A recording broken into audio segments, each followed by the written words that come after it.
Hello everyone, welcome to the Unacademy, welcome to the India's largest learning platform, welcome to my class। सभी का स्वागत है बेटा। तो हम डिस्कस कर रहे थे ओपन ऑपरेशनल एम्पलीफायर। तो हमने इंटरनल स्ट्रक्चर उसका डिस्कस कर लिया है कि इंटरनल स्ट्रक्चर में कौन कौन से अपने ब्लॉक होते हैं, कौन कौन से उसमें पार्ट होते हैं, डिफरेंशियल एम्पलीफायर का कौन कौन सा पार्ट होता है, इनपुट स्टेज क्या होती है, इंटरमीडिएट स्टेज क्या होती है, आउटपुट स्टेज क्या होती है। हम सारी चीज़ें वहाँ पर पढ़ लिए। ठीक है कि एक इंटरनल स्ट्रक्चर क्या होता है। इंटरनल स्ट्रक्चर पढ़ने के बाद हमने हमने हमने वहां पर ये चीज देख ली है कि उसका ब्लॉक डायग्राम या फिर उसका सिंबल कैसे होगा, उसमें कौन कौन से नोड होंगे। तो हमने देखा वहां पर दो नोड होते हैं, इन्वर्टिंग नोड और नॉन इन्वर्टिंग नोड। फाइन, ये चीज हम वहां पर पढ़ चुके थे। हमने उसकी करेक्टरिस्टिक भी पढ़ ली है कि एक आइडियल ओपेम की क्या क्या प्रॉपर्टी होती हैं, इनपुट रेजिस्टेंस कितना होता है, आउटपुट रेजिस्टेंस कितना होता है, बैंडविड्थ कितनी होती है। हम ये सारी चीजें वहां पर पढ़ चुके थे। फाइन, अब हमें पढ़ना है transfer characteristics of the op-amp. तो आज की क्लास में हम पढ़ने वाले हैं ट्रांसफर करेक्टरिस्टिक्स ऑफ ओपेम। तो बिल्कुल बनी रहिए शुरू से लेकर एंड तक। Very very important topic. अगर आपको ट्रांसफर करेक्टरिस्टिक्स समझ में आ गई तो आप ओपेम के क्वेश्चन सॉल्व करने के लायक हो जाओगे, क्योंकि यहीं पर आपको समझ में आएगा कि virtual short circuit, virtual ground, ये आपके क्या है। वर्चुअल शॉर्ट सर्किट होता है या फिर वर्चुअल ग्राउंड होता है। ये जो छोटे छोटे कॉन्सेप्ट हैं ये आपको समझ में आएंगे। ठीक है, तो आप बिल्कुल शुरू से लेके एंड तक बनी रहिए, तभी आप ये चीज समझ पे आओगे। तो let me introduce myself. I am Rahul Kumar Gupta. I am 8 time GATE qualified and 1 time ISRO qualified. I am MTech from IIT BHU and I have teaching experience of about 4 years, and I deal with the subject network theory, analog electronics and signal and system। Fine, तो इन अगर मैं इन तीन subject की बात करूं तो ये तीनों के तीनों EC, डबल ई और IN, इन तीनों में ये आपके कॉमन है। ये कॉमन सब्जेक्ट हैं। और अगर मैं इन तीनों का अगर वेटेज देखूं तो एग्जाम में आपका कम से कम 20 से 30 मार्क्स का कम से कम यही तीनों सब्जेक्ट पूछे जाते हैं। तो बेटा कम नहीं है। अगर 10 मार्क्स अगर एवरेज देखा जाए एक सब्जेक्ट का, तो कम मार्क्स नहीं है। 30 नंबर में आप कहाँ से कहाँ पहुंच जाओगे। तो माय डियर स्टूडेंट, अगर आप सच में तैयारी करना चाहते हो तो सबसे पहले आप इनसे स्टार्ट करो। और आपको कोड याद रखना है RK1। बस आपको यही कोड है जिससे आपको गेट के सारे दरवाजे खुलने वाले हैं। आप इसका यूज करो, आप इसको अप्लाई करो, और सब्सक्रिप्शन जितनी जल्दी हो सके उतनी जल्दी सब्सक्रिप्शन ले लो। आपके पास टाइम बहुत कम है, बहुत कम है आपके पास टाइम। जितनी जल्दी हो सके आप सब्सक्रिप्शन ले लो। आपको करना क्या होगा, आपको सिर्फ अनअकैडमी लर्निंग ऐप डाउनलोड करना होगा। अनअकैडमी लर्निंग ऐप डाउनलोड करना होगा। अनअकैडमी लर्निंग ऐप डाउनलोड करने के बाद आपको एक वैलिड मोबाइल नंबर और वैलिड ईमेल आईडी से आपको लॉगिन करना होगा। जब आप लॉगिन कर लोगे तो आपको डिस्क्रिप्शन बॉक्स में नीचे आपको मेरी प्रोफाइल की लिंक दी जाएगी। उस प्रोफाइल की लिंक का यूज करके आपको मुझे फॉलो करना है। ये सबसे पहले आपको करना है, follow me on Unacademy. Follow me on Unacademy. अगर आप मेरी लेक्चर पसंद कर रहे हैं, अगर आप कुछ सीख रहे हैं, तो बेटा आप मुझे अन अकेडमी पर फॉलो जरूर कर लेना। फाइन, जब आप अन अकेडमी पर मुझे फॉलो कर लोगे तो आपको बहुत सारे वहाँ पर मेरी स्पेशल क्लास दिख जाएंगी। बहुत सारी स्पेशल क्लास दिख जाएंगी आपको। आप उन स्पेशल क्लास को आप फ्री ऑफ कॉस्ट एक्सेस कर सकते हो। फ्री ऑफ कॉस्ट बहुत सारी स्पेशल क्लास हैं। ये तो जस्ट मैंने एग्जाम्पल दिए हैं, कुछ आपको दिखाया है। तो वहाँ पर आपको स्पेशल क्लास दिखेगी। ठीक, आपको सिर्फ सिर्फ क्या करना है, फॉलो करने के बाद इन स्पेशल क्लास को देखना है। ये स्पेशल क्लास आपके एग्जाम के लिए, आपकी नॉलेज के लिए बहुत ज़्यादा इंपॉर्टेंट है। आपको अगर एनालॉग में, नेटवर्क में अगर आपको अपना नॉलेज बढ़ाना है तो आपको इन लेक्चर को जरूर देखना चाहिए। ठीक, कुछ स्पेशल क्लास ली हुई स्पेशल टॉपिक पर। ठीक, आपको बट जीरो से अगर स्टार्ट करना है अपनी तैयारी, अगर अपनी तैयारी जीरो से स्टार्ट करनी है तो मैं आपको सजेस्ट करूंगा कि आप सिलेबस कंप्लीशन बैच ही ज्वाइन करो। यही आपके लिए सबसे ज़्यादा बेनिफिशियल होगा। और सिलेबस कंप्लीशन बैच आपकी ये पेड कोर्स होते हैं, बट ज़्यादा पेड नहीं करना होता है। ऐसा नहीं है कि बहुत ज़्यादा पेड करना है, लाखों रुपए पेड करना है, नहीं। आपको बहुत ही अफोर्डेबल फीस देनी होती है और ये आपका वन टाइम सब्सक्रिप्शन होता है। वन टाइम सब्सक्रिप्शन होता है बस। आपको एक बार सब्सक्रिप्शन लेना है और आप सारे के सारे बैच आप ज्वाइन कर सकते हैं। सारे बैच जितने आपके बैच चल रहे होंगे, आप सारे बैच ज्वाइन अभी आपकी सॉरी, अभी आपके नए बैच स्टार्ट हुए हैं बहुत सारे। तो आप आई एम सॉरी 2 मिनट का टाइम देंगे।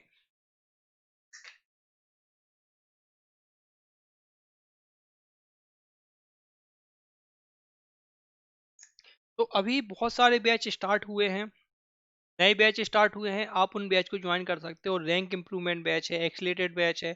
तो गेट एंड आईएएस के अभी सारे के सारे बैच अभी नए स्टार्ट हुए हैं कुछ दिन पहले।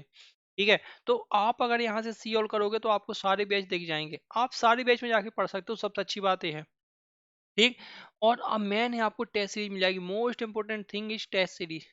टेस्ट सीरीज कि यहाँ पर आपको इलेक्ट्रिकल इलेक्ट्रॉनिक्स इंस्ट्रूमेंटेशन आपको सारी ब्रांच की टेस्ट सीरीज एक साथ मिल जाएंगी। अगर आप बाहर खरीदोगे तो आपको इलेक्ट्रॉनिक्स का अलग से खरीदना पड़ेगा, इलेक्ट्रिकल का अलग से खरीदना पड़ेगा, और इंस्ट्रूमेंटेशन का अलग से खरीदना पड़ेगा। बट यहाँ पर आपको इलेक्ट्रिकल इलेक्ट्रॉनिक्स एंड इंस्ट्रूमेंटेशन आपको सारी टेस्ट सीरीज आपको एक साथ मिल जाएंगी वन टाइम सब्सक्रिप्शन पर। तो सब्सक्रिप्शन है कितना, सब्सक्रिप्शन है कितना मैं आपको बता दूं कि अगर आप 1 साल का प्लान अडॉप्ट करते हो तो उसकी जो फीस है वो बेटा कितनी है, 30,250 रुपये। और अगर आप कोड अप्लाई करते हो बेटा RK1, आपको यही कोड आपको याद रखना है, RK1 में फिर से लिख देता हूँ यहाँ पर, RK1। जल्दी से आप ये कोड अप्लाई करो, यहाँ पर रेफरल कोड अप्लाई करो और आपको 10% का डिस्काउंट मिल जाएगा। और आपकी फीस कितनी हो जाएगी, तुरंत ही आ जाएगा यहाँ पर कि आपने 10% का डिस्काउंट पा लिया। आपकी फीस कितनी हो जाएगी बेटा, 27,225 रुपये। एंड सेकेंड थिंग कि अगर आप स्पेशल क्लास देखते हो तो स्पेशल क्लास में आपको क्रेडिट मिलता है, उस क्रेडिट को भी आप रिडीम कर सकते हो। उस रिडीम करने के बाद आपकी फीस और भी कम हो जाएगी। फाइन। यहाँ पर अगर आप 18 का प्लान लेते हो, 1.5 साल का प्लान लेते हो, तो आपकी फीस कितनी बेटा, 38,500 रुपये। 38,500 रुपये। और अगर आप कोड यूज करते हो RK1, रेफरल कोड अगर आप लगाते हो RK1, तो आपको 10% का डिस्काउंट मिल जाएगा और आपकी फीस कितनी हो जाएगी बेटा, 34,650 रुपये। ओनली 34,650 रुपये। और अगर आप यहाँ से क्रेडिट यूज करते हो तो आप उनको भी रिडीम कर सकते हो और अपनी फीस और भी कम कर सकते हो। और अगर आप 24 मंथ का प्लान लेते हो, 2 साल का प्लान लेते हो, जो स्टूडेंट अभी सेकेंड ईयर में है, थर्ड ईयर में है, उनके लिए सबसे ज़्यादा बेनिफिट है आपका 2 साल का प्लान लेने में। क्यों, क्योंकि अगर सेकेंड ईयर में हो अभी, अगर आप प्लान ले लेते हो तो आपके सेमेस्टर की सारी, आपकी पूरी बीटेक कंप्लीट हो जाएगी 2 साल में। पूरी बीटेक कंप्लीट होने वाली है।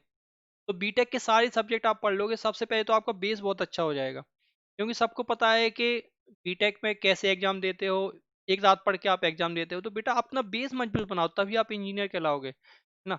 तो इसकी फीस कितनी बेटा, 44,000 रुपये। और अगर आप कोड अप्लाई करते हो RK1, अगर आप कोड अप्लाई करते हो बेटा RK1, तो आपकी फीस कितनी हो जाएगी, 39,600 रुपीज़। आपको 10% का तुरंत ही डिस्काउंट मिल जाएगा। और आप इन क्रेडिट का यूज करके भी आप इसको रिडीम कर सकते हो, अपनी फीस और कम कर सकते हो। फाइन। आपको क्या क्या मिलने वाला है, अगर आप सब्सक्रिप्शन लेते हो तो आपको क्या क्या मिलेगा। सबसे पहले तो टॉप एजुकेटर के साथ आपको लाइव क्लास करने का मौका। जो इंडिया की टॉप फैकल्टी है ना, वो अनअकैडमी पर है, नो डाउट, इसमें कोई डाउट नहीं है। जो इंडिया की टॉप फैकल्टी हैं वो यहाँ पर अनअकैडमी पर अभी आपके साथ मेहनत कर रही हैं, आपको आगे लाने की कोशिश कर रही हैं। बट आपको भी मेहनत करनी ही चाहिए, आपको मेहनत करनी ही पड़ेगी वो बेटा। ठीक। आप उनके साथ बात करो, उनके साथ आप इंटरेक्शन करो, अपनी जो डाउट है, अपनी जो आपके जो क्रांतिकारी विचार है, आप उनके सामने रखो, अपने डाउट सारी क्लियर करो, अपने सब्जेक्ट पे अंडरस्टैंडिंग अच्छी बनाओ। क्योंकि ये जो टाइम होता है ना बीटेक वाला, इस समय डाउट बहुत आते हैं स्टूडेंट के दिमाग में, बट उनको सॉल्व करने वाली फैकल्टी नहीं मिलती हैं। जब ऐसा नहीं होता है तो बेटा आप पूछो, फैकल्टी तो मिलती हैं बट बच्चे पूछते नहीं हैं। फैकल्टी तो बहुत अच्छी अच्छी मिलती है बट बच्चे पूछते नहीं हैं। तो यहाँ पर आके फैकल्टी से पूछो, अपने डाउट पूछो, अपने डाउट डिस्कशन करो, लाइव पोल में पार्टिसिपेट करो, टेस्ट सीरीज में पार्टिसिपेट करो, चैंपियनशिप में पार्टिसिपेट करो। और साथ ही साथ अपने क्लास नोट्स को PDF फॉर्म में डाउनलोड कर लो उनके। बट डाउनलोड करने के बाद आपको अपने नोट्स खुद बनाने हैं, अपने आप नोट्स खुद बनाओगे तभी आप सक्सेस हो पाओगे। You have unlimited access, unlimited access कि मान लो अगर आपने 2 साल का प्लान लिया है, 2 ईयर का प्लान लिया है, तो आप 24/7 कभी भी कहीं भी कैसे भी आप क्लास कर सकते हो। क्या ये फैसिलिटी आपको ऑफलाइन में मिलेगी, नहीं। रात में 12 बजे कोई फैकल्टी पढ़ाने आएगी, नहीं। बट यहाँ पर आप पढ़ सकते हो रात में 12 बजे। समझ में आ रहा है। तो यूट्यूब और यहाँ स्पेशल क्लास में, आपको प्लस क्लास में यही अंतर है कि यहाँ पे आपको टॉप फैकल्टी मिल जाएंगे और साथ में बहुत सारी चीजें मिल रही हैं। यूट्यूब में सिर्फ आप क्या है, वीडियो देख रहे हो, वीडियो पढ़ते जाओगे, है ना। बट अगर आप प्लस का सब्सक्रिप्शन लोगे तो बेटा आपको लाइव क्लास मिलेगी, लाइव टेस्ट सीरीज मिलेगी, लाइव आपका क्विज मिलेगा, बहुत कुछ मिलने वाला है ना। आपको बिल्कुल फीलिंग आएगी कि आप क्लास में पढ़ रहे हो। अगर कोई स्टूडेंट अगर मुझसे कांटेक्ट करना चाहता है तो बेटा यहाँ से वो मुझसे कांटेक्ट कर सकता है। नीचे दिए गए एक आपको फॉर्म मिलेगा, क्वेरी फॉर्म, उसमें आपको ये 4 चीज़ आपको फिलअप करनी है वन बाय वन। सबसे पहले गेट एंड ईएससी, किस एग्जाम के लिए पढ़ रहे हो, गेट एंड ईएससी के लिए। यहाँ पे आपको अपना नाम डालना है, स्टूडेंट नेम डालना है। यहाँ पर आपको स्टूडेंट का मोबाइल नंबर डालना है, और यहाँ पर आपको मेरा नाम डालना है, राहुल कुमार गुप्ता। राहुल कुमार गुप्ता। जैसे ही आप इसको सबमिट करोगे, मेरी टीम आपका कॉन्टैक्ट नंबर मुझे दे देगी, और मैं आपसे खुद कॉन्टैक्ट कर लूंगा। फाइन, चलो स्टार्ट करते हैं फिर। Transfer characteristics of open. Transfer characteristic का मतलब होता है the relationship between input and output. तो ओपन का इनपुट क्या होता है, ओपन का इनपुट होता है एक difference input B one minus B two. एक डिफरेंस इनपुट होता है B one minus B two. Fine, तो हमें डिफरेंस इनपुट बी डी और आउटपुट बी नोट के बीच का रिलेशन निकालना है, कि अगर आपका इनपुट वेरी करेगा तो आपका आउटपुट कैसे वेरी करेगा, किस समय वो सैचुरेट हो जाएगा, किस समय वो लीनियर रीजन में आएगा, हमें ये सारी चीजें जाननी है। कहाँ पर वर्चुअल शॉर्ट सर्किट होगा, कहाँ पर आपका virtual short circuit condition apply नहीं होगी, ये चीज आपको बहुत अच्छे से जाननी है।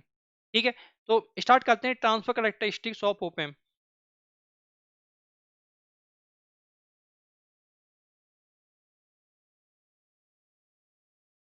Transfer characteristics of op-amp. Op-amp मतलब ऑपरेशनल एम्पलीफायर। ओपे मतलब ऑपरेशनल एम्पलीफायर। अब देखो, ट्रांसफर कैरेक्टरिस्टिक का मतलब होता है, मैं यहाँ पर लिख देता हूँ। It is a plot of output voltage and difference input, output voltage and difference input B D. तो अगर मैं एक ओपेम बनाऊं, अगर मैं एक ओपेम बनाऊं, छोटा सा ओपेम है ना, ये इसके बच्चे हैं, माइनस प्लस वाले बच्चे होते हैं। ये बी वन है, ये बी टू है, ये बी नॉट है। ठीक है, तो इनपुट क्या हो जाएगा, बी डी इक्वल टू हो जाएगा B one minus B two. हमेशा B one minus B two ही लिखना है। बी नॉट इक्वल टू क्या हो जाएगा, B D into A O L, B D into A O L. Fine, तो या फिर B not equal to A O L into B D, है ना, A O L into B D. अब देखो, हमें दोनों करेक्टरिस्टिक देखनी है, हमें दोनों करेक्टरिस्टिक देखनी है, एक आइडियल ओपेम की भी देखनी है और एक प्रैक्टिकल ओपेम की भी देखनी है।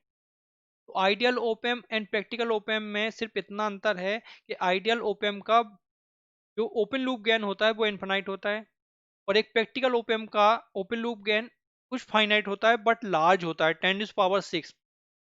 अगर मैं IC 741 की बात करूं, जो आपकी आईसी होती है, लैब में आईसी होती है IC 741, उसका जो वोल्टेज गेन होता है, ओपन लूप वोल्टेज गेन, वो होता है 10⁻⁶। तो सबसे पहले हम केस वन देखते हैं। केस वन, केस वन एक आइडियल ओपेम की बात करते हैं। किसकी, एक आइडियल ओपेम की बात करते हैं, कि आइडियल ओपेम में आपकी करेक्टरिस्टिक कैसी आएगी। ठीक है, तो आइडियल ओपेम का मतलब है कि ओपन लूप गेन कितना है, इनफाइनाइट। ओपन लूप गेन कितना है, इनफाइनाइट। अब सुनेंगे, अगर इनफाइनाइट है, अगर बीडी की वैल्यू पॉजिटिव होगी, if BD equal to positive, अगर बीडी की वैल्यू पॉजिटिव होगी तो बी नॉट की वैल्यू कितनी होगी, बी नॉट की वैल्यू प्लस इनफाइनाइट होगी। अब क्या प्लस इनफाइनाइट पॉसिबल है क्या, क्या प्लस इनफाइनाइट पॉसिबल है क्या, नहीं। किसी भी एम्पलीफायर की अगर मैं बात करूं, किसी भी एम्पलीफायर की अगर मैं बात करूं, तो जो आउटपुट होता है वो मैक्सिमम कहां तक जा सकता है, जितनी उसमें डीसी सप्लाई लगी होगी। मैक्सिमम डीसी सप्लाई से ज्यादा आपका आउटपुट वेरी नहीं कर सकता है। तो प्लस इनफाइनाइट का मतलब क्या है, प्लस इनफाइनाइट का मतलब ये है कि आउटपुट कहीं ना कहीं जाके सैचुरेट हो रहा होगा। प्लस इनफाइनाइट का मतलब होता है कि the most positive voltage, the most positive voltage present in the circuit, present in the circuit, उस सर्किट में मैक्सिमम पॉजिटिव वोल्टेज कितना है, तो मैक्सिमम पॉजिटिव वोल्टेज होता है बीसीसी के बराबर। बीसीसी के बराबर, अगर आप देखो जब भी आपको ऐसा कोई ओपेम मिलेगा, बीसीसी एंड माइनस बी इनका बहुत ही ज्यादा इंपॉर्टेंट है। बहुत ही ज़्यादा इंपॉर्टेंस है इनका कि क्योंकि अगर आपके सर्किट में प्लस बीसीसी माइनस बीई दिया है, इसका मतलब उसने लिमिट दे दी है कि आपका आउटपुट इससे ज़्यादा नहीं हो सकता है, और इस बेसिस पे आपके कई बार क्वेश्चन आए हुए हैं और स्टूडेंट गलत करके आ जाते हैं। राइट, तो आपका आउटपुट बीसीसी से ज़्यादा नहीं हो सकता है। बीसीसी जैसी पहुंचेगा वो सैचुरेट हो जाएगा बीसीसी पर। प्लस इनफिनाइट का मतलब ही यही है कि वो बीसी से ज़्यादा नहीं हो सकता, इसी को हम बोलते हैं प्लस बी सैचुरेशन। इसी को हम क्या बोलते हैं, प्लस बी सैचुरेशन। तो आपको सैचुरेशन वोल्टेज का नॉलेज होना चाहिए। अगर आपको सैचुरेशन वोल्टेज का नॉलेज नहीं है तो आप आगे जो सर्किट पढ़ोगे, positive feedback positive feedback application पढ़ोगे जो ओपीएम के, उसमें आपको बड़ी दिक्कत जाएगी। आपको सैचुरेशन का पता होना चाहिए कि प्लस बीसीसी से प्लस बी सेट से ज्यादा वोल्टेज नहीं हो सकता है हमेशा। और अगर आपका बीडी नेगेटिव हो, if BD is negative, then आपका जो आउटपुट होगा वो कितना हो जाएगा, माइनस का इन्फिनाइट। तो क्या माइनस का इन्फिनाइट पॉसिबल है? नहीं, माइनस इन्फिनाइट का मतलब है कि most negative output voltage present in the circuit, present in the circuit and most negative supply कितनी होती है, मोस्ट नेगेटिव सप्लाई होती है माइनस का बी। इसी को हम बोलते हैं माइनस का बी सेट के बराबर, माइनस का बी सेट। या सुनो, तो आपका जो आउटपुट है या तो प्लस बी सेट होगा या फिर माइनस बी सेट होगा। अब मैं अगर इसकी करेक्टरिस्टिक बनाऊं, तो कैसे ड्रॉ होगी, देखो ध्यान से देखेंगे।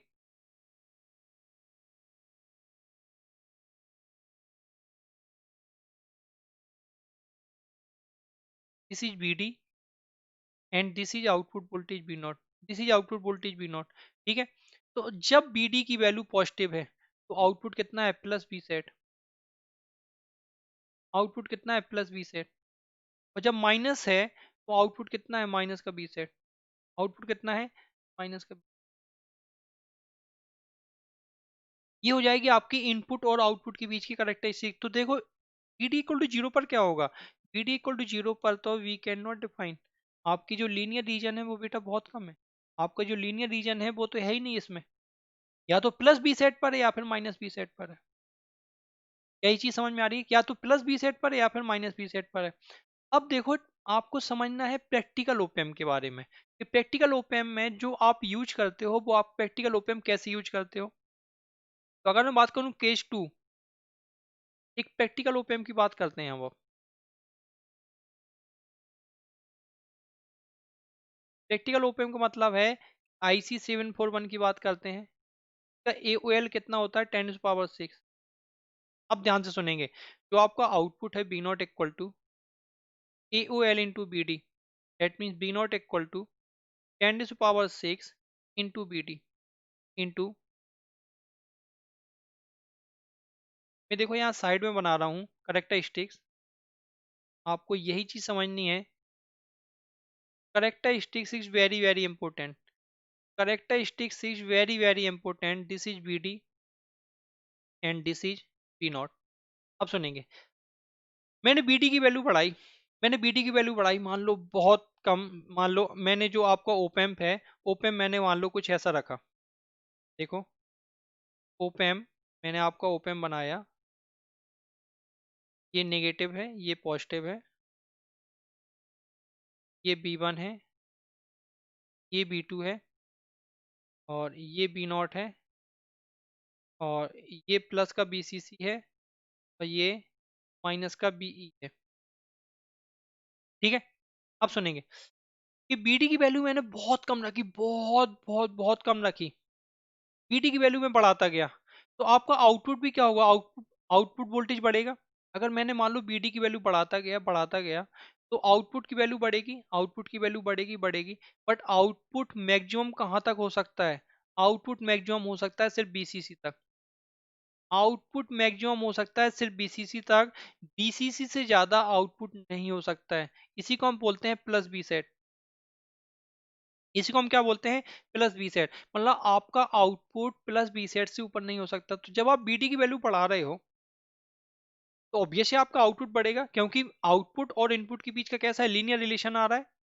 तो जब आप BD की वैल्यू बढ़ाते जाओगे, जीरो से बढ़ाओगे, तो पहले तो आपका आउटपुट बढ़ेगा, बट मैक्सिमम कहां तक जा सकता है, मैक्सिमम मैक्सिमम जा सकता है आपका प्लस बीसीसी तक, इससे ज्यादा नहीं जा सकता। जैसे ही यहाँ पर पहुंचेगा आउटपुट क्या हो जाएगा, सैचुरेट हो जाएगा। आउटपुट क्या हो जाएगा, सैचुरेट हो जाएगा। तो इनपुट की वैल्यू कहाँ तक बढ़ सकती है, जो डिफरेंस बीडी है उसकी वैल्यू कहाँ तक बढ़ सकती है, ये जो पॉइंट होगा ये पॉइंट कहाँ पर आएगा। तो मैं यहाँ पर बोल देता हूँ पहला केस कि जब बी नॉट की वैल्यू प्लस बी सेट पर पहुंचेगी उस समय बीडी की वैल्यू कितनी होगी, बीडी की वैल्यू होगी प्लस का बी सेट डिवाइड बाई 10⁻6, 10⁻6। तो यहाँ पर जो वैल्यू आएगी वो कितनी आएगी, प्लस का B set divide by 10⁻6। Same चीज आपकी निगेटिव में होगी, सेम चीज आपकी निगेटिव में होगी कि अगर आप बीडी की वैल्यू निगेटिव में अगर आप बढ़ाते जाओगे, बीडी की वैल्यू अगर आप निगेटिव में बढ़ाते जाओगे तो आपका आउटपुट निगेटिव में बढ़ेगा बढ़ेगा बढ़ेगा, बट कहाँ तक, आपका आउटपुट माइनस बी सेट से ज्यादा नहीं हो सकता है। आपका आउटपुट माइनस बी सेट से ज्यादा नहीं हो सकता है। जैसे ही माइनस बी सेट पर आएगा आपका आउटपुट सैचुरेट हो जाएगा माइनस बी सेट पर। ये चीज क्लियर होनी चाहिए, ये चीज क्लियर है बेटा, ठीक। तो इनपुट जैसे ही आपका आउटपुट सैचुरेट हुआ माइनस बी सेट पर, इस समय इनपुट की वैल्यू कितनी होगी, इस समय इस पॉइंट की वैल्यू कितनी होगी। तो सेकंड केस में जब बी नॉट की वैल्यू माइनस बी सेट होगी तो बीडी कितना होगा, बीडी की वैल्यू होगी माइनस का बी सेट डिवाइड बाई 10⁻6। ये वाला जो पॉइंट होगा वो कितना होगा, minus B set divide by 10⁻6। या सुनो, बीडी कितना है, बीडी होता है b1 - b2, बीडी की वैल्यू कितनी होती है, मैं अगेन फिर से बता दूं, बीडी इक्वल टू होता है b1 - b2, difference input b1 - b2। तो देखो अगर बीडी की वैल्यू इन दो पॉइंट के बीच में लाई करती है, कहां से कहां तक, माइनस बी सेट अपॉन 10⁻6 से लेकर प्लस बी सेट अपॉन 10⁻6 के बीच में अगर लाई करती है, तो देखो आउटपुट इनपुट के साथ लीनियरली वेरी कर रहा है, आउटपुट इनपुट के साथ लीनियरली वेरी कर रहा है, इसलिए हम इसको क्या बोलेंगे, इसलिए हम इसको बोलेंगे लीनियर रीजन। क्या बोलेंगे, लीनियर रीजन। और जैसे ही इनपुट आपका इस रेंज से बाहर जाता है, जैसे ही आपका आउटसाइड दिस रेंज जाता है इनपुट, तो आपका आउटपुट क्या हो जाता है, सैचुरेट हो जाता है, या तो प्लस बी सेट पर या फिर माइनस बी सेट पर, इसलिए हम इसको क्या बोलेंगे, सैचुरेशन रीजन। इसको हम बोलेंगे सैचुरेशन रीजन। क्लियर है, ये चीज क्लियर होनी चाहिए कि आपका जो बीच वाला रेंज है वो कहलाएगी आपकी लीनियर रीजन, और जो बाद वाला रेंज है वो आपकी कहलाएगी सैचुरेशन रीजन। तो हमने करेक्टरिस्टिक्स को, ट्रांसफर करेक्टरिस्टिक्स को हमने दो रीजन में डिवाइड कर दिया, लीनियर रीजन में एंड सैचुरेशन रीजन में, लीनियर रीजन में एंड सैचुरेशन रीजन में। तो देखो मैं यहाँ पे क्या लिख रहा हूँ, ध्यान से देखेंगे और आप लिख लेंगे अपने नोट्स में, if B D lies between minus B set upon 10⁻6, 10⁻6 लिख लो या फिर ए ओ एल लिख लो, two plus B set upon A O L, then B not increases linearly with difference input, with difference input. And second point, if PD is outside this range, outside this range, then P naught becomes plus B set और minus B set, plus B set और minus B set, मतलब कौन सा reason आ जाएगा, ये कहलाएगा आपका saturation region, ये कहलाएगा आपका सैचुरेशन रीजन, और ये कहलाएगा आपका लीनियर रीजन। अब सुनेंगे ये लीनियर रीजन में कब काम करेगा और सैचुरेशन रीजन में कब काम करेगा। तो कोई भी ओपन सर्किट तीन एप्लीकेशन में काम करता है, या तो विथआउट फीडबैक होगा, या तो निगेटिव फीडबैक होगा, या फिर पॉजिटिव फीडबैक होगा। तो अपने तीन तरीके के एप्लीकेशन होते हैं, या तो विथआउट फीडबैक होगा, देखो मैं लिख रहा हूं यहां पर, या तो विथआउट फीडबैक होगा, सेकेंड या तो निगेटिव फीडबैक होगा, निगेटिव फीडबैक होगा, एंड थर्ड वन या तो पॉजिटिव फीडबैक होगा।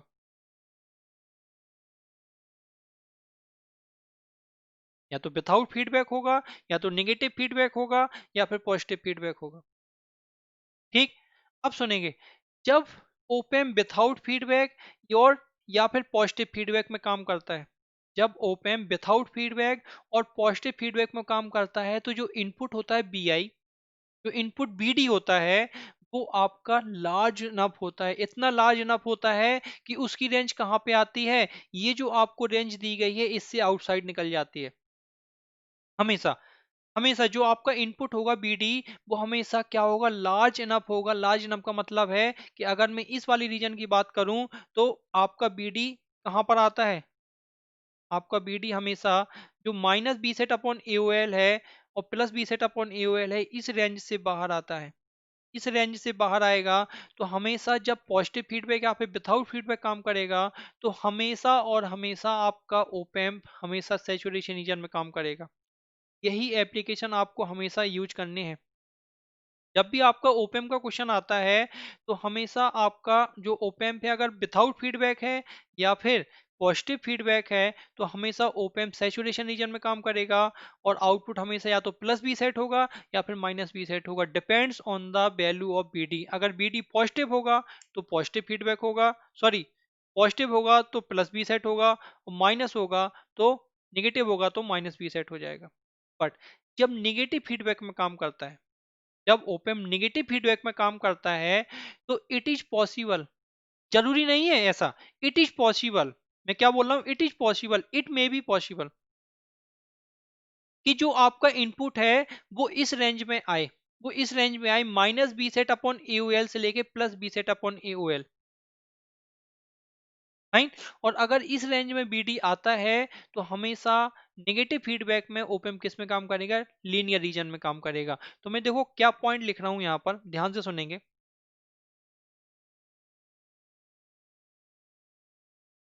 मैं देखो क्या पॉइंट लिख रहा हूं, when op-amp is used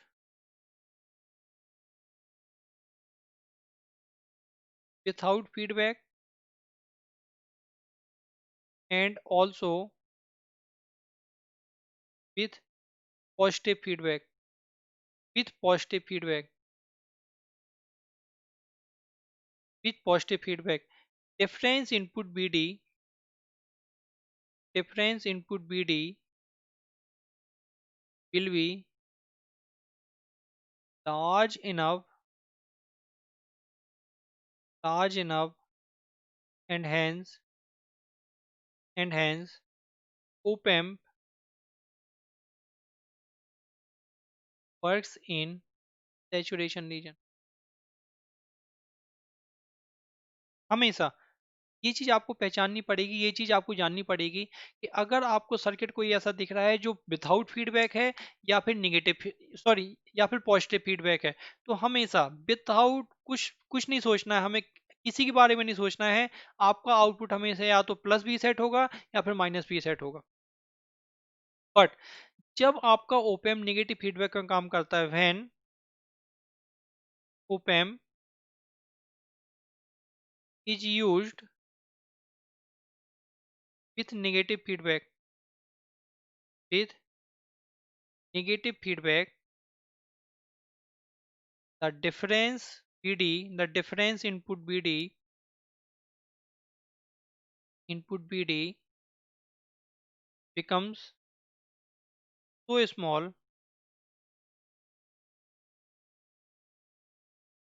that the op amp works in linear region, works in linear region, right.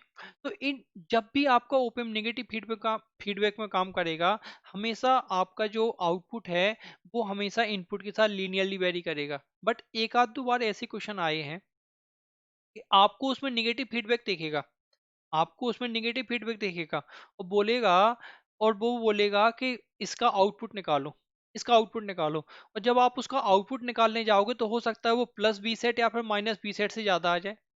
इसका मतलब ये हो गया कि वो आपका सर्किट वो सर्किट आपका लीनियर रीजन में काम नहीं कर रहा है, आउटपुट आपका सैचुरेट हो रहा है। और अगर आपका आउटपुट सैचुरेट होगा तो कंडीशन सुनेंगे, अब मैं जो कंडीशन बताने वाला हूँ वर्चुअल शॉर्ट सर्किट की condition, that is very very important, that is very very important. सुनेंगे ध्यान से। In negative feedback, in negative feedback circuit of op amp, in negative feedback circuit of op amp, difference input becomes negligible, become negligible small, hence hence जो BD की value हो जाएगी उसको मैं क्या लिख सकता हूँ, जीरो के बराबर। क्यों? क्योंकि जो आपकी रेंज है कितनी, रेंज है आपकी BD, सॉरी, रेंज मैंने आपको कितनी बताई, plus B set upon AOL या फिर minus B set upon AOL से लेके कहाँ तक। देखो यहाँ पर आपको नहीं दिख रहा होगा, जो आपकी रेंज है BD की, वो आपकी रेंज कहाँ से कहाँ तक है, minus B set upon AOL से लेके plus B set upon AOL, आपकी रेंज इतनी है। और AOL की वैल्यू क्या है, AOL की वैल्यू बहुत लार्ज है, 10 पावर 6, 10 पावर 7। मतलब जो आपका वोल्टेज आएगा वो आपको माइक्रो वोल्ट में आएगा, माइक्रो वोल्ट में आएगा। जो आपकी रेंज आएगी वो आपकी माइक्रो वोल्ट में आएगी। उसको हम अप्रोक्सीमेटली जीरो लिख सकते हैं, उसको हम अप्रोक्सीमेटली जीरो लिख सकते हैं। In mathematical in mathematical analysis, ये चीज आपको ध्यान रखनी पड़ेगी। In mathematical analysis we can we can put B D approximately equal to zero, but कब, सिर्फ और सिर्फ कब, जब आपका जो ओपन लूप गेन है वो आपका लार्ज हो। कई बार क्वेश्चन ऐसे आते हैं, गेट में क्वेश्चन आए हुए हैं कि AOL की वैल्यू लार्ज नहीं है। मान लो AOL की वैल्यू इन्फानाइट, सॉरी आपकी 100 है, मान लेते हैं AOL की वैल्यू 100 है। तो मुझे बताओ, अब जो आपका minus B set upon AOL है और plus B set upon AOL है, इसकी वैल्यू क्या कम होगी? नहीं, इसकी वैल्यू तो बहुत ज्यादा हो जाएगी। तो देखो, जो मैंने आपको यहाँ पर लीनियर रीजन बताया है, ध्यान से देखेंगे फिर से, मैंने आपको जो लीनियर रीजन बनाया है, ये लीनियर रीजन मैंने आपको कुछ ऐसे बनाया है। ये वाला रीजन क्या है, ये वाला जो पॉइंट है, ये वाला पॉइंट है आपका plus B set upon AOL, and ये पॉइंट क्या है, minus B set upon AOL। ये आपका BD है, ये आपका BD है, ये बी नॉट है, फाइन। तो मुझे बताओ, AOL की वैल्यू लार्ज होगी तभी तो हम बोल सकते हैं BD की वैल्यू जीरो है। अगर मान लो इफ AOL इज स्मॉल, मान लो AOL की वैल्यू स्मॉल है, बहुत कम है, 100 200 है, तब क्या BD को हम अप्रोक्सीमेटली जीरो बोल सकते हैं? नो, अब हम BD को अप्रोक्सीमेटली जीरो नहीं बोल सकते हैं। क्यों? क्योंकि आपकी जो रेंज है, लीनियर वाली जो रेंज है, इस रेंज में आपकी BD अप्रोक्सीमेटली जीरो नहीं होगी। और अगर अप्रोक्सीमेटली जीरो नहीं होगी तो वहां पर virtual short circuit condition apply नहीं होगी। ये चीज आपको ध्यान रखनी है। वहां पर आपका ओपन लीनियर रीजन में तो काम करेगा, बट वहां पर virtual short circuit condition apply नहीं होगी। तो हमें कंडीशन क्या रखनी पड़ेगी कि if AOL is large, then जो BD है वो क्या हो जाएगा, अप्रोक्सीमेटली जीरो हो जाएगा। अप्रोक्सीमेटली जीरो का मतलब है कि B1 माइनस B2 क्या हो जाएगा, अप्रोक्सीमेटली जीरो। तो हम क्या बोलेंगे, B1 अप्रोक्सीमेटली B2 के बराबर है, B1 अप्रोक्सीमेटली B2 के बराबर है। इसका मतलब क्या दोनों नोड के वोल्टेज बराबर हो गए? Yes, B1 equal to B2 हो गया। क्या मैंने उनको फिजिकली कनेक्ट किया? नहीं, उनको हमने फिजिकली कनेक्ट नहीं किया, उनको हमने फिजिकली कनेक्ट नहीं किया, राइट। तो since voltage at inverting and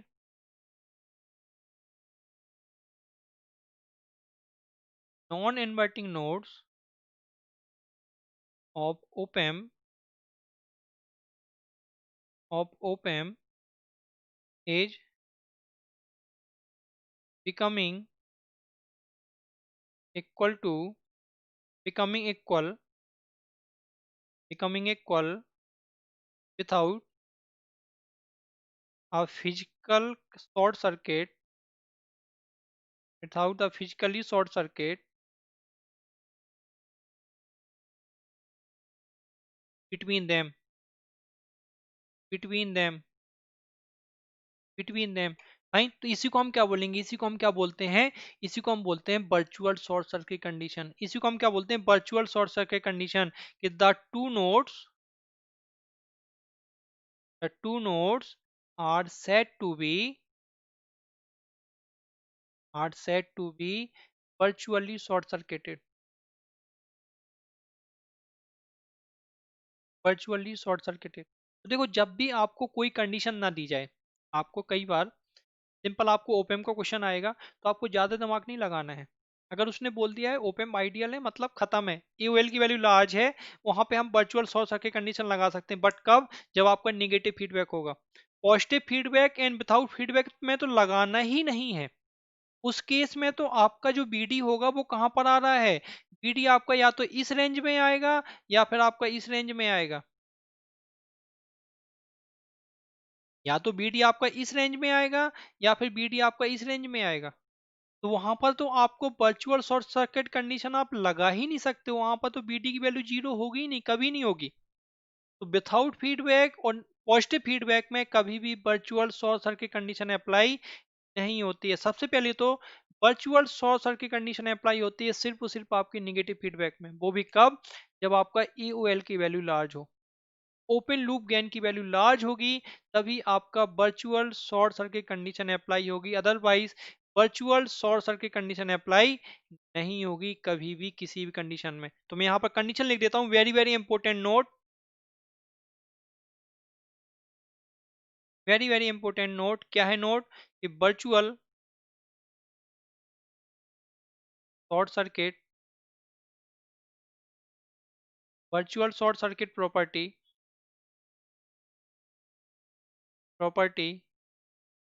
is applicable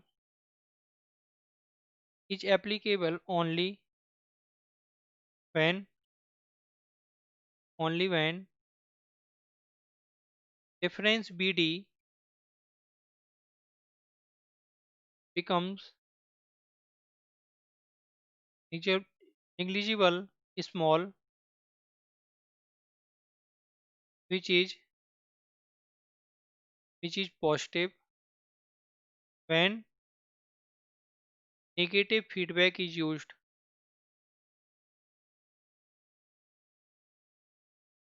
but कई बार क्या होगा, जैसे एक बार क्वेश्चन आया हुआ था, मैं आपको एग्जैक्ट डेटा नहीं दे रहा हूँ, बट आपको सिर्फ मैं आपको थोड़ा सा आइडिया दे रहा हूँ। बी नॉट था उसमें, यहाँ पर बीसीसी लगा हुआ था, बीसीसी की वैल्यू थी, यहाँ पर माइनस बीई इसकी वैल्यू थी, ठीक। और उसने एक इन्वर्टिंग एम्पलीफायर बनाया था कुछ ऐसे, ये माइनस था, ये प्लस था, और ये ग्राउंड था, और यहाँ पर उसने बी आई लगाया था, ये R1 था, और यहाँ पर जंप होता है, ये कनेक्शन नहीं है, ऐसा नहीं, ये मत मान लेना यहाँ पर कनेक्शन है ना, ये आपका R2 है। उसने ये बोला था, सिर्फ यही सर्किट था, गेट 2018 क्वेश्चन था, गेट 2018 क्वेश्चन था। उसने सिर्फ क्या बोला था, कि मुझे इस नोड ए का वोल्टेज बताओ। तो स्टूडेंट तो खुश हो गए देखकर, उन्होंने देखा अरे ये क्वेश्चन तो बहुत इजी है, निगेटिव फीडबैक है, वर्चुअल शॉर्ट सर्किट लगा दो और नोड ए की वैल्यू लिख दो जीरो। स्टूडेंट ने सोचा कि directly virtual short circuit condition लगा दो और बी ए की वैल्यू लिख दो जीरो, और वहां पर उनका क्वेश्चन गलत हो गया था, वहां पर उनका क्वेश्चन गलत हो गया था। आपको थोड़ा सा लॉजिक लगाना है, कि अगर गेट का क्वेश्चन है, 2 मार्क्स का क्वेश्चन है, तो इतना इजी क्वेश्चन तो नहीं हो सकता, इतना इजी क्वेश्चन तो नहीं हो सकता, इतना तो श्योर है कि बीए की वैल्यू जीरो तो नहीं हो सकती। क्यों, अगर आप जब बीए की वैल्यू जीरो रखोगे, तो जब आप आउटपुट वोल्टेज निकालोगे, वो वोल्टेज आपका सैचुरेशन वोल्टेज से ज्यादा आएगा, वो वोल्टेज आपका सैचुरेशन वोल्टेज से ज्यादा आएगा। जब आप बीए की वैल्यू जीरो रखोगे, यहाँ पर वर्चुअल शॉर्ट सर्किट कंडीशन लगाओगे, तो आपका आउटपुट बीसीसी और माइनस बीई से ज्यादा आएगा, सैचुरेशन वोल्टेज से ज्यादा आएगा। इसका मतलब क्या हो जाएगा, कि आपका अब ओपेम लीनियर रीजन में काम नहीं कर रहा है, आपका ओपेम सैचुरेशन रीजन में काम कर रहा है। और अगर सैचुरेशन रीजन में काम कर रहा है, तो आपका virtual short circuit condition apply नहीं होगी, आपकी बी डी जीरो नहीं होगी, और बी वन बी टू के बराबर नहीं होगा। ऐसा एक क्वेश्चन आया था गेट 2018 में, आपको ध्यान रखना है। तो आपको इस नोड का वोल्टेज निकाला था, तो इस नोड का वोल्टेज आप कैसे निकालोगे वो आपको पता है। फिर आप क्या करोगे, जब आपको पता लग गया है कि आपका जो आउटपुट है वो आपका सैचुरेशन में जा रहा है, तो आप आउटपुट को क्या कर दोगे, प्लस बीसीसी पर फिक्स कर दोगे, या फिर अगर निगेटिव आ रहा है तो माइनस बी पर फिक्स कर दोगे और इस नोड का वोल्टेज निकाल दोगे। जब भी आपको ओपीएम के क्वेश्चन करने हैं ना, ओपीएम के क्वेश्चन करने के लिए आपको केसीएल, केबीएल, ये सारी चीजें आपको पता होनी चाहिए कि हमें केसीएल कैसे अप्लाई करना है, केबीएल कैसे अप्लाई करना है। ठीक है। अब दूसरा कंफ्यूजन होता है कि वर्चुअल शॉर्ट सर्किट और virtual grounding, virtual short circuit and virtual grounding. क्योंकि बहुत सारी बुक हैं और बहुत सारी यूट्यूब पर ऐसे वीडियो हैं, और अगर आप अभी गूगल में भी करोगे कि ओपेम कौन से कॉन्सेप्ट पर काम करता है, वर्चुअल शॉर्ट सर्किट या फिर वर्चुअल ग्राउंडिंग, तो आपको बहुत जगह आंसर मिल जाएगा वर्चुअल ग्राउंडिंग पर। नहीं, वो गलत है। जो ओपेम काम करता है वो करता है वर्चुअल शॉर्ट सर्किट पर, वर्चुअल शॉर्ट सर्किट पर काम करता है। V1 इक्वल टू V2 होता है, ना कि जीरो होता है। Virtual grounding is the special case of virtual short circuit. Virtual grounding is the special case of virtual short circuit. Virtual grounding क्या है, देखो, वर्चुअल ग्राउंडिंग का मतलब है कि अगर आपके दो नोड वोल्टेज हैं, अगर आपने एक को जीरो कर दिया तो इसका वोल्टेज भी जीरो हो जाएगा। अगर B1 इक्वल टू B2 है तो इसका वोल्टेज भी जीरो हो जाएगा। राइट। तो virtual grounding is the special case of virtual short circuit. But op-amp हमेशा कौन से कॉन्सेप्ट पे काम करता है, कौन से प्रिंसिपल पे काम करता है, तो वो है वर्चुअल शॉर्ट सर्किट, ना कि वर्चुअल ग्राउंडिंग। ये चीज आपको ध्यान रखने हैं।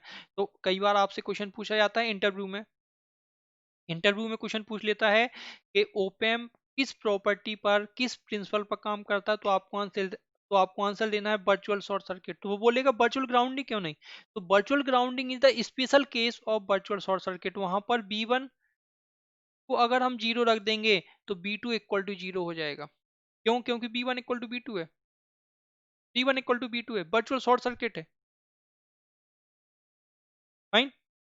तो एक होता है आपका फिजिकल ग्राउंडिंग, एक होता है आपका वर्चुअल ग्राउंडिंग। फिजिकल ग्राउंडिंग से आपकी करंट पास होती है, बट वर्चुअल ग्राउंडिंग से करंट आपकी पास नहीं होती। ये चीज आपको ध्यान रखनी है। समझ में आ रहा है कि अगर मान लो आपकी ग्राउंडिंग यहाँ पर है, कई बार क्वेश्चन ऐसा आता है, देखो, जैसे मान लो ये सर्किट है, आप लोगों ने कभी ऑब्जर्व किया होगा इस चीज को। आई डोंट नो आपने ऑब्जर्व किया है कि नहीं किया है। ये BI है, ये आपका R1 लगा हुआ है, ये आपका R2 लगा हुआ है। ठीक है। इन्वर्टिंग एम्पलीफायर बना दिया। तो इस नोड का वोल्टेज हम क्या बोलते हैं, जीरो बोलते हैं। इस नोड का वोल्टेज हम कितना बोलते हैं, जीरो बोलते हैं, है ना। तो ऐसा तो नहीं है ना कि यहाँ की जो करंट आई वो यहाँ से चली गई, यहाँ पे कोई करंट नहीं गई। अगर यहाँ पर फिजिकल ग्राउंडिंग होती, ऐसी फिजिकल ग्राउंडिंग होती, तो भैया ये तो डायरेक्टली करंट यहाँ चली जाती, यहाँ तो कोई करंट नहीं जाती। बट वर्चुअल ग्राउंडिंग में से करंट पास नहीं होती है। सिर्फ फिजिकल ग्राउंडिंग में से आपकी करंट पास होती है, वर्चुअल ग्राउंडिंग में से आपकी करंट पास नहीं होती है। जो करंट यहाँ आएगी वो करंट आपकी यहाँ भी जाएगी। ये बहुत बड़ा कंफ्यूजन होता है। ये बहुत ही बड़ा कंफ्यूजन होता है कि वर्चुअल ग्राउंडिंग में से भी करंट आपकी पास हो जाएगी। वर्चुअल ग्राउंडिंग में से आपकी करंट आपकी अर्थ पे नहीं जाएगी, ग्राउंड पे नहीं जाएगी। सिर्फ आपकी फिजिकल, जो आपका फिजिकल होता है, सिर्फ वहीं से आपकी करंट जाएगी बस। आई होप आपको ये कॉन्सेप्ट क्लियर हुए होंगे। फाइन। तो मिलते हैं अगली क्लास में। अगली क्लास में हम कुछ और स्पेशल टॉपिक करेंगे ओपेम पर। ओपेम हम कंप्लीट पढ़ने वाले हैं। तो बेटा जितने लोग भी तैयारी कर रहे हैं गेट की, तो जल्दी से जल्दी अनअकैडमी को ज्वाइन कर लो बेटा, जल्दी से जल्दी अनअकैडमी को ज्वाइन कर लो। और आपको ये कोड यूज करना है RK1। आप RK1 कोड यूज करोगे तो आपको 10% का डिस्काउंट तो मिलेगा ही मिलेगा, और आप मुझसे पर्सनली कनेक्ट भी हो जाएंगे। आप मुझसे पर्सनली कनेक्ट हो जाएंगे बेटा। और पर्सनली कनेक्ट होने का मतलब है कि मैं आपको बहुत गाइड करने वाला हूँ। इतना मैं श्योर करता हूँ कि अगर आप मुझसे कनेक्ट होते हैं, अगर आप मुझसे पढ़ते हैं, तो बेटा मैं आपका सिलेक्शन करा कर ही छोड़ूंगा। मैं चाहे जहाँ रहूँ, मैं चाहे किसी भी कंडीशन में रहूँ। अभी लॉकडाउन की कंडीशन में फैकल्टी की बहुत बुरी हालत हो गई थी। ये रियल है, किसी ने आपको शेयर नहीं की, मैं शेयर कर रहा हूँ, ठीक है। बट फिर भी मैंने अपनी स्टूडेंट की बहुत हेल्प की है। उन्होंने जब भी मुझे फ़ोन किया है, जब भी मुझे मैसेज किया है, मैंने उनकी हेल्प की है ना। ये मेरे स्टूडेंट भी जानते हैं, मैंने उनकी बहुत हेल्प की है। तो बेटा आप मुझसे जुड़ी रहिए, आपको इंटरव्यू गाइडेंस है, आपको जो भी गाइडेंस है ना, वो मैं आपको प्रोवाइड करूँगा। बस आपको कोड यूज़ करना है RK1, जब भी आप परचेज़ करना चाहो तो आपको कोड यूज़ करना है RK1। ओके बेटा, मिलते हैं फिर। Thank you. और अगर आप इस वीडियो को पसंद कर रहे हैं, इससे आप कुछ सीख रहे हैं, तो बेटा लाइक ज़रूर कर देना। लाइक करने के बाद अपने दोस्तों को शेयर कर दो, जितना शेयर करोगे ना उतना मज़ा आएगा। जितना शेयर करोगे उतना मजा आएगा, उतना अच्छा लगेगा, ये मेरे लिए डेडिकेशन हो जाएगा, मोटिवेशन मिल जाता है मुझे इससे ना। तो ये चीज करो, शेयर करो अपने दोस्तों के साथ अगर आप पसंद कर रहे हो। Thank you. और कोई डाउट है तो आप कमेंट बॉक्स में जरूर लिखना। अगर कोई भी डाउट है तो आप कमेंट बॉक्स में जरूर लिखना, आपको आंसर मिल जाएगा। Thank you.